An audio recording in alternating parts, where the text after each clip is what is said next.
Baik teman-teman, kita masuk lebih dalam lagi membahas tentang syarat-syarat diterimanya doa. Kalau Anda mau doa Anda diijabah, diterima, ada syarat-syaratnya. Yang pertama sekali adalah ikhlas. Sebagaimana Allah sebutkan dalam surah Al-A'raf, surah nomor 7 ayat 29. Yang bunyinya, A'udzubillahi minasyaitonirrajim, Al-A'raf, surah nomor 7 ayat 29. Qul amara rabbi bil qist wa aqimu wujuhakum 'inda kulli masjidin wad'uuhu mukhlisina lahud din kama bada'akum ta'udun.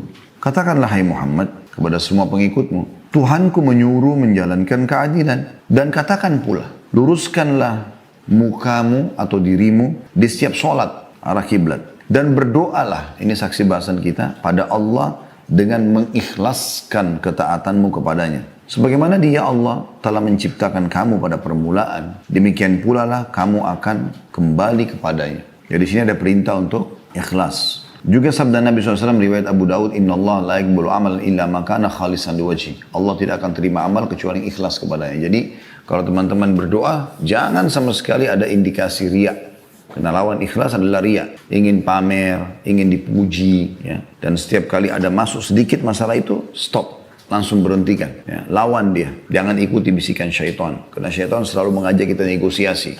Yang kedua, syarat diterimanya doa, memuji Allah atau tahmid dan juga membaca salawat kepada Nabi SAW. Sebagaimana Nabi SAW bersabda kepada seseorang sahabat yang masuk masjid tiba-tiba mengatakan, Allahumma gfirli, ya Allah ampunilah aku. Kata beliau, sungguh orang ini sangat tergesa-gesa. Kalau saja ia memuji Allah dan membaca salawat kepadaku. Juga sabda Nabi SAW, semua doa yang tidak membaca salawat kepadaku akan terhijab atau tertahan. Yang ketiga, syaratnya khauf dan tamak. Maksudnya diikuti dengan rasa takut. Jangan sampai doa ini nggak diterima supaya Anda terus semangat berdoa. Dan tamak terhadap rahmat Allah artinya meminta sesuatu yang besar kepada zat yang maha besar. Dari hal kecil sampai yang besar Anda minta kepada Allah. Selama itu bukan mustahil dalam ciptaan Allah. Seperti misalnya jangan minta, ya Allah hilangkan malam. Kan tidak mungkin.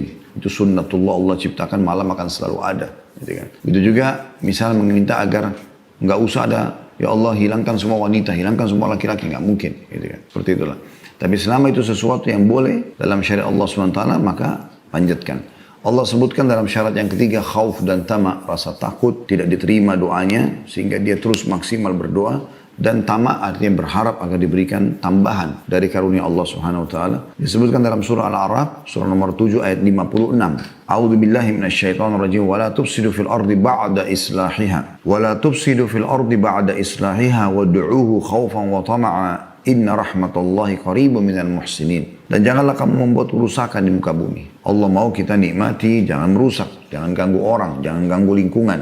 Sesungguhnya Allah atau sesudah Allah memperbaikinya, sudah Allah mengaturnya dengan bagus, jangan diganggu lagi. Nikmati saja dan berdoalah kepadanya dengan rasa takut, khawatir tidak diterima dan juga tamak, harapan yang besar. Karena Allah gunakan kalimat ini khaufan wa tama'a. Dengan harapan atau tamak akan dikabulkan. Sesungguhnya rahmat Allah amat dekat kepada orang-orang yang berbuat baik. Yang keempat, menggunakan Asma'ul Husna, nama-nama dan sifat-sifat Allah yang mulia. Allah sebutkan dalam surah Al-A'raf, masih surah yang sama, ayatnya 180. A'udzu billahi minasyaitonir rajim, walillahil asma'ul husna fad'uuhu biha wa dharul ladzina yulhiyuna fi asma'ihi sayujzauna ma kanu ya'malun. Hanya milik Allah Asma'ul Husna itu, nama-nama yang mulia. Maka bermohonlah kepadanya, kepada Allah, dengan menyebut Asma'ul Husna itu. Dan tinggalkanlah orang-orang yang menyimpang dari kebenaran dalam menyebut nama-namanya. Nanti mereka akan mendapat balasan terhadap apa yang telah mereka kerjakan. Jadi makna daripada ayat ini, gunakan nama-nama. Misalnya, Ya Ghafur, wahai zat yang maha pengampun. Ighfirli, maafkanlah aku. Wahai zat yang maha agung, Ya Azim, azim sya'ni. Agungkanlah perkaraku atau urusanku. Maksudnya, buatlah aku jadi punya kedudukan, punya jabatan, punya harta, punya nama harum dan seterusnya. Misalnya Tawwab, wahai zat yang menerima taubat hambanya. Tub alaiya, terimalah taubatku. Kemudian juga yang lainnya Ar-Rahman, Ar-Rahim, yang maha pengasih lagi maha penyayang. Irhamni, kasihanilah aku. Ya Razzaq, wahai zat pemberi rezeki. Urzukni, berikanlah aku rezeki dan seterusnya. Yang kelima, makanan, minuman, pakaian halal. Ini syarat terimanya doa. Dalam sebuah hadits Bukhari, kata Nabi SAW, sesungguhnya ada seseorang yang memohon pada Allah dalam keadaan badannya kurus, kumuh, dan tidak menggunakan alas kaki. Tetapi bagaimana Allah menerima sementara makanan, minuman juga pakaiannya haram. Yang keenam, Tidak meminta yang haram. Kalau tadi itu makanan, minuman, pakaian haram. Kalau ini tidak meminta yang haram. Nabi SAW bersabda, sungguhnya Allah itu suci, tidak menerima kecuali yang suci dan bersih. Inna Allah tayyibun la yakbalu illa tayyiba. Dan juga dalam hadis yang lain, Inna Allah jamilun yuhibbul jamal. Allah itu indah, sempurna, suka semua itu.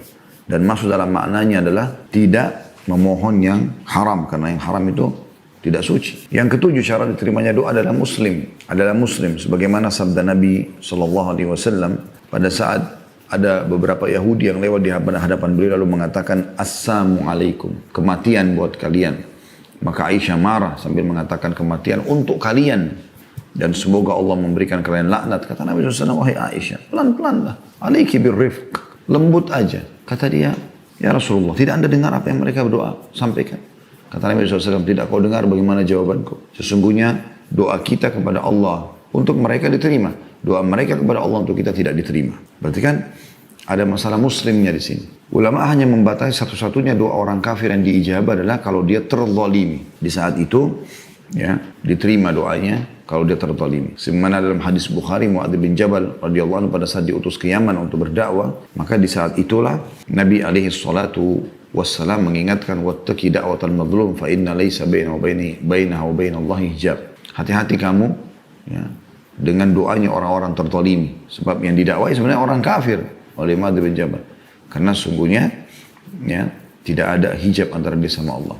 Yang kedelapan, tidak tergesa-gesa. Rasulullah SAW mengatakan yustajabu li ahadikum malam ya'jal. Pasti diterima doa seseorang di antara kalian selama tidak tergesa-gesa. Para sahabat bertanya, wa kaifa ya'jal ya Rasulullah? Bagaimana cirinya orang yang tergesa-gesa itu? Kata Nabi SAW, yaqulu da'autu wa lam yustajabu li fatarakat doa. Dia mengatakan aku sudah berdoa dan belum melihat jawabannya, maka dia meninggalkan doa setelah itu. Jadi masuk dalam masalah tergesa-gesa sini kata sebagian ulama adalah tidak terburu-buru dalam mengucapkan doa yang penuh dengan harapan dan tidak terburu-buru dalam menunggu jawabannya. Sabar gitu. Ya. Ada prosesnya. Yang kesembilan, memaksimalkan tempat dan waktu diterimanya doa seperti di wilayah Haram Mekah ya. Ada multazam antara Hajar Aswad dengan pintu Ka'bah. Semoga Allah SWT nanti mudahkan kita kembali umrah dan haji insyaAllah. Kemudian meminum air zam-zam ya. Kemudian di Arafah pada saat lagi haji itu tempat misalnya. Kemudian waktu sepertiga malam sebagaimana dalam bahasan hadis kita pada saat sujud ya. Kemudian sebelum salam akhir pada saat berpuasa. Kemudian musafir pada saat hujan sedang turun, sedang berkecamuk peperangan antara azan dan iqamah. Doa orang tua untuk anaknya, anak soleh untuk orang tuanya, doa setiap muslim untuk muslim yang lain, dan akhir waktu asar pada hari Jumat. Nah, ini kurang lebih yang disebutkan dalam riwayat-riwayat. Kalau tertinggal sepertiga malam, hadits tadi yang sudah kita sebutkan. Saat sujud adalah hadits Nabi SAW riwayat Bukhari, aqrabu abdu ila rabbih wa huwa sajid, fa akthiru fihi doa. Paling dekatnya seorang hamba dengan Allah pada saat dia sujud, berbanyak doa.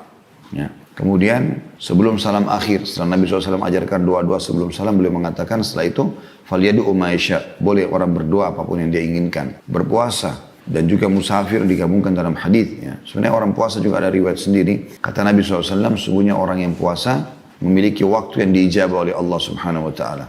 Riwayat lain menjelaskan pada saat menjelang buka puasa, tapi umumnya mulai dia puasa ya, dari setelah pas sahur sampai menjelang buka puasa semuanya waktu mustajab. Musafir pun begitu, kata Nabi SAW, dua yang tidak ragu lagi doanya diijabah atau tidak ditolak, yaitu orang yang berpuasa dan musafir.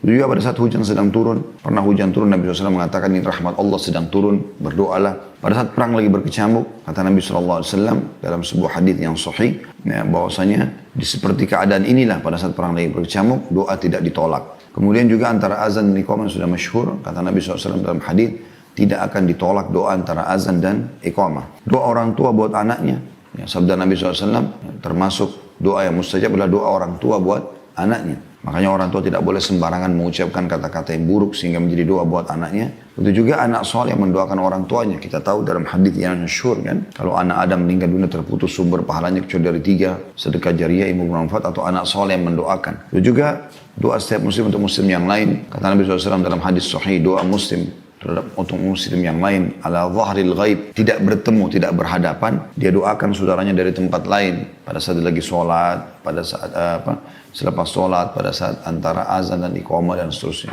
Dan juga akhir waktu asar atau selepas asar di waktu hari Jumat. Boleh juga di hari Jumat, ya.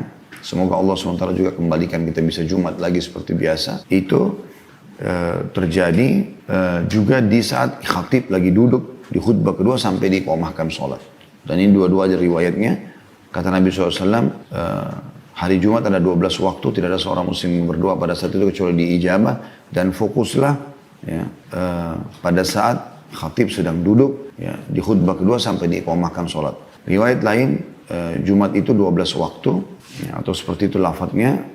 Saya tidak terlintas sekarang tepat lafadznya, tapi Nabi SAW mengatakan bahwasanya ya, waktu mustajab di hari Jumat itu adalah selepas asar sampai terbenam matahari. Ada banyak kisah-kisah tentang mustajabnya doa Nabi SAW dan itu terlalu banyak bahasanya tentunya. Tapi di antaranya pernah ada seseorang datang kepada Nabi SAW, Nabi lagi khutbah Jumat, kemudian orang ini tiba-tiba teriak-teriak mengatakan, ya Rasulullah dari luar masjid. Maka Nabi SAW mengatakan, malak, ada apa dengan kamu? Lagi khutbah, dia berhentikan khutbah. Orang lagi hening mendengarkan khutbah Nabi SAW. Maka dia mengatakan, telah terputus jalan-jalan, mati hewan-hewan ternak kami, bahkan kering, kami pun tidak bisa minum, tidak bisa masak segala macam. Tidak ada air, mohonlah kepada Allah, seakan-akan dia mau mengatakan, mumpung anda di atas mimbar, mohon kepada Allah supaya turun hujan. Maka kata Anas bin Malik perawi hadits ini, radhiyallahu anhu, pada saat itu saya melihat ke langit karena masjid Nabi itu tidak ada atapnya, langit seperti kaca, nggak ada awan. Kalau tidak ada awan, tidak hujan. Karena air dibawa oleh awan dengan hikmah Allah, turunlah hujan dari situ. Semana Allah sebutkan dalam ayat-ayat Al-Quran. Dan kita sudah tahu prosesnya memang seperti itu.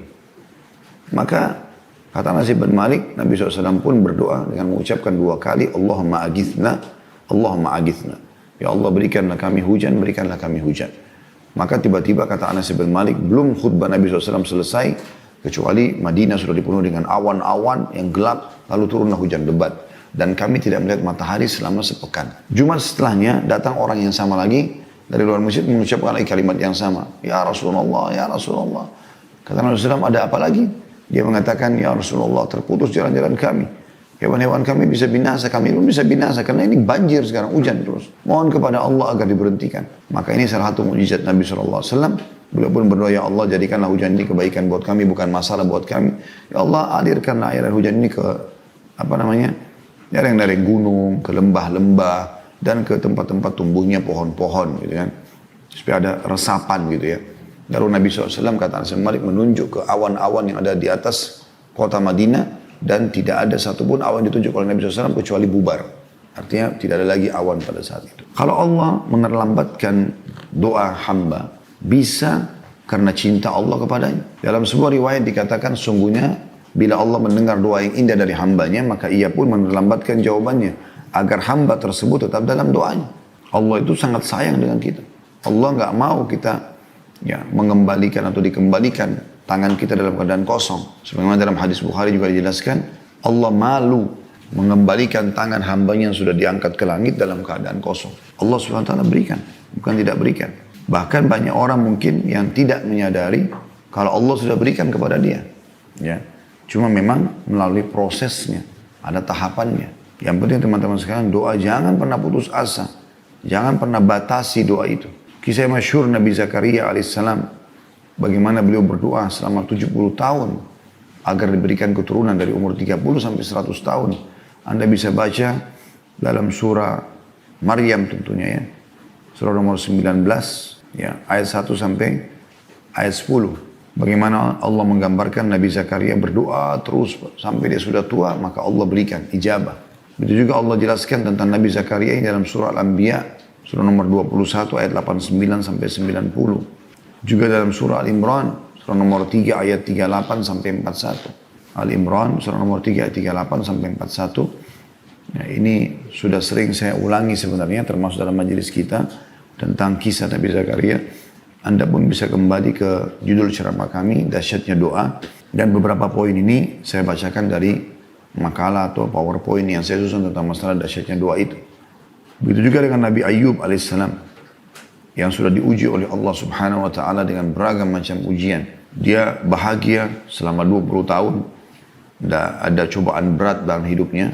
Dia gagah, dia nabi, dia dianggap sebagai tokoh masyarakat di kaumnya. Dakwanya diterima. Istrinya cantik, subur, sampai melahirkan 12 anak laki-laki. Semua anaknya tampan-tampan, pintar-pintar. Ternaknya banyak sekali. Ya, kebunnya juga subur. Tapi subhanallah, kuasa Allah SWT, Allah datangkan setelah 20 tahun cobaan. Maka Allah buat di hari pertama Nabi Ayub AS yang segar, yang kuat, tiba-tiba kena penyakit yang kita sudah tahu. Ya, pada saat itu diuji oleh Allah SWT penyakit kulit sehingga menular dan orang semua menjauh kecuali istrinya. Kemudian yang hari kedua Allah matikan semua anaknya yang lagi makan di sebuah ruangan. Lalu Allah rubuhkan bangunannya, mati semua tiba-tiba. Jadi sudah hari pertama tidak punya sakit-sakit tubuhnya, hari kedua mati semua anaknya, 12-12-nya, dan yang ketiga Allah datangkan hama, ya, sehingga mati semua hewan-hewannya dan kebunnya sempat terbakar, hilang semua dalam 3 hari. Tapi beliau sabar, terus berdoa kepada Allah Subhanahu Wa Taala, bersabar dan minta kepada Allah Subhanahu Wa Taala dengan santun, dengan ramah. Allah sebutkan dalam surah Al-Anbiya, surah nomor 21 ayat 83 sampai 84, ini pelajaran yang luar biasa ini. Allah berfirman, A'udzu billahi minasyaitonir rajim wa ayyuba idh nada rabbahu anni massani ad-dur wa anta arhamur rahimin. Dan ingatlah kisah Ayub pada saat dia mohon kepada Tuhannya bahwasanya saya telah ditimpa cobaan penyakit ini dan kau zat yang maha penyayang. Dan ini doa beliau sampaikan setelah 20 tahun diuji. Sabar. Sampai waktu sudah 18 tahun berlalu, istrinya sempat bertanya, mengatakan, wahai Ayub, mintalah kepada Allah, tidak usah minta, mohon kepada Allah agar diberikan anak lagi, jadi kaya lagi. Anda sembuh aja biar bisa berdakwah. Maka Nabi Ayub bertanya pada istri, berapa tahun kita bahagia? Kata istrinya 20 tahun. Berapa lama kita sekarang melalui cobaan? Kata istrinya 18 tahun. Kata Nabi Ayub, saya masih malu minta sama Allah. Maka setelah itu dia minta kepada Allah setelah 20 tahun dan dia mengucapkan kalimat yang mulia ini. Dan ingatlah ketika Ayub memohon kepada Tuhannya bahwasanya saya ditimpa penyakit. Bukan dia bilang, ya Allah sudah 20 tahun sembuhkan saya. Enggak, dia mengatakan wa anta arhamur rahimin. Dan kau zat yang maha penyayang. Maksudnya terserah mau sembuhin saya, iya, kalau enggak juga enggak ada masalah. Tapi kau zatnya maha penyayang, pasti kau tahu kebutuhanku. Maka Allah mengatakan fastajabna lahu wa kashafna ma bihi min dur. Maka kami terima permintaan dia dan kami angkat penyakitnya. Apakah dengan begitu saja? Tidak. Kalau Anda menikmati prosesnya dan Anda sabar, yang terjadi adalah dikatakan wa atainahu ahlahu wa mithlahum ma'ah. Dan pada saat itu kami berikan, kami kembalikan keturunannya, kami buat lagi, maksudnya di sini kata sebagian ulama tafsir, kami kembalikan keluarganya kepadanya, maksudnya buat istrinya hamil, melahirkan anak, laki-laki lagi, dikatakan wa mithlahum ma'ah. Dan kami lipat gandakan bilangan mereka. Tadi anaknya 12 jadi 24. Tadinya hartanya melimpah jadi miskin. Tiba-tiba penyakitnya sembuh. Kemudian masyarakatnya datang gembira karena Nabi Ayub sudah sembuh. Mereka menghibahkan harta-harta kepada Nabi Ayub. Nabi Ayub menjadi lebih kaya dari sebelumnya. Dari 20 tahun yang lalu. Dalam seketika. Dalam sehari. Lalu istrinya pun dengan hikmah Allah SWT terlihat tanda hamil. Lalu melahirkan anak double dari jumlah yang sebelumnya. Allah mengatakan, setelah mengatakan wa mithlahum ma'ahum, dan kami lipat gandakan bilangannya, rahmatan min indina, sebagai rahmat buat kami, wa dzikra lil abidin, dan peringatan bagi hamba-hamba. Gitu kan? Juga Nabi Yunus alaihissalam yang masyhur, setelah dia meninggalkan wilayah Nainawa, kemudian dia coba mencari lokasi dakwah lain, padahal sebenarnya dia keliru pada saat itu, karena dia harusnya bersabar. Yang terjadi adalah akhirnya Allah SWT masukkan dia ke dalam pulut ikan paus, dan Allahu alam berapa lama dia di sana. Tapi setelah itu dia berdoa kepada Allah Subhanahu Wa Taala. Dia berdoa kepada Allah SWT dan Allah ijabah dia. Bahkan saking tulusnya Nabi Yunus berdoa kepada Allah pada saat itu dan mengakui kesalahannya, mengatakan la ilaha illa anta subhanaka inni kuntu minadh dhalimin. Tidak ada Tuhan yang berhak disembah kecuali Engkau, maha suci Engkau, aku termasuk orang-orang zalim. Kata Nabi SAW, tidak ada seorang pun yang berdoa menggunakan apa yang diucapkan oleh Yunus ini kecuali diijabah. Dalam surah Al-Anbiya disebutkan kisahnya, surah nomor 21 ayat 87 sampai 88. A'udzu billahi minasyaitonir rajim wa dhannuni idz dhahaba mughadiban fa dhanna an lan naqdira alayhi fanada fi dhulumati an la ilaha illa anta subhanaka inni kuntu minadh dhalimin fastajabna lahu wa najjaynahu minal gham wa kadzalika nunjil mu'minin. Dan ingatlah kisah Zannun atau Yunus. Ya, ketika ia pergi dalam keadaan marah kepada kaumnya karena tidak mau menerima dakwanya. Lalu ia menyangka bahwa kami tidak akan mempersempit atau menyulitkannya. Dia pikir itu boleh. Allah tidak hukum dia, padahal sebenarnya Allah akan marah sama dia. Kenapa tinggalin lokasi dakwah sebelum ada perintah? Walaupun niatnya baik. Maka ia menyeru dalam keadaan yang sangat gelap di perut ikan bahwa tidak ada Tuhan selain Engkau, Maha Suci Engkau. Sesungguhnya aku termasuk orang-orang yang berbuat zalim. Itu ayat 87-nya Al-Anbiya. Ayat 88-nya maka kami perkenankan doanya dan menyelamatkannya dari kedukaan itu, dan demikianlah kami selamatkan orang-orang beriman. Surah Yunus juga disebutkan tentunya dalam surah Shaffat yang masyhur, surah nomor 37 ayat 139 sampai 148. Ibnu Qayyim berkata rahimahullah berhubungan dengan masalah doa ini, perumpamaan hamba yang belum Allah Maha Tinggi beri jawaban doanya seperti seorang anak yang ibunya sedang marah padanya, lalu ibunya mengusirnya keluar rumah dan menutupkan pintu rumah untuknya. Kira-kira apa yang akan dilakukan si anak tadi? Tanda tanya, apakah ia lalu pergi atau meminta maaf dan memohon pada ibunya agar dibukakan pintu lagi? Tentu Anda sudah tahu jawabannya. Yang pasti kata beliau, si anak akan terus minta maaf dan memohon pada ibunya agar dimaafkan dan dibukakan lagi pintu. Dan ketahuilah, saat si anak terus memohon, maka hati sang ibu tersentuh dan tidak tega bila tidak memaafkan dan membukakan pintu lagi untuknya. Yakinlah Allah Maha Pengasih, jauh lebih pengasih dari ibumu. Maka bila belum kelihatan jawaban doa, maka lebih giatlah dalam berdoa lagi. Tentu teman-teman sekalian banyak sekali doa-doa pilihan, dan ini saya sarankan teman-teman hafal doanya. Di antaranya pernah seseorang berkata kepada Nabi SAW, ya Rasulullah, doa udah terlalu banyak. Saya juga ingin doa yang bisa mendapatkan semua kebaikan. Bisa nggak Anda pandu? Kata Nabi SAW, coba baca. Allahumma inni as'aluka khaira ma sa'alaka minhu nabiyyuka wa abduka Muhammadin sallallahu alaihi wasallam. Ya Allah, aku memohon kepadamu semua kebaikan yang pernah diminta dan dimohon oleh nabimu dan hambamu Muhammad sallallahu alaihi wasallam. Wa a'udzu bika min syarri masta'adzaka nabiyyuka wa abduka Muhammadin sallallahu alaihi wasallam. Dan aku berlindung kepadamu dari semua yang telah nabimu berlindung darinya, ya, nabimu dan hambamu Muhammad SAW berlindung darinya. Wa antal musta'an wa alaikal balaq. Tempatmulah kami meminta tolong dan darimulah jawaban daripada permohonan itu. Ini termasuk doa yang merangkum semua kebaikan yang Nabi SAW pernah minta, dan minta memohon agar dijauhkan dari semua keburukan yang pernah Nabi berlindung darinya. Juga ada potongan doa ringkas, Allahumma ja'al kullu maqduri khaira. Ya Allah, jadikanlah semua takdirku kebaikan. Allahumma ja'al kullu maqduri khaira. Kemudian juga ada doa yang lain, Allahumma inni a'udzubika min zawali ni'amik. Nah, ini doa diperlukan di zaman kayak kita sekarang ya. Minta, Allahumma inni a'udzubika min zawali ni'amik. Ya Allah, aku berlindung kepadamu jangan sampai nikmatmu terangkat dariku. Hilangnya nikmat, kesehatan, ya, kekayaan, keturunan dan seterusnya. Wa tahawuli afiyatik, dan teralihkannya kesehatan kepada sakit. Wa fujaati nikmatik, dan tiba-tibanya datang hukumanmu. Wa jami'i sakhatik, dan semua kemurkahanmu. Yang terakhir teman-teman sekalian adalah doa yang masyhur juga diajarkan Nabi SAW. Allahumma inni as'aluka khaira kulli ajilihi wa ajili. Ya Allah, aku minta semua kebaikan, baik yang sudah dekat ataupun yang masih jauh. Ma'alimna minhu ma lam na'lam, apa yang kami ketahui dan kami tidak ketahui. Wa na'udzubika min syarri kulli, dan kami berlindung kepadamu dari seluruh keburukan ajilihi wa ajili, ya, yang sudah dekat ataupun yang masih jauh.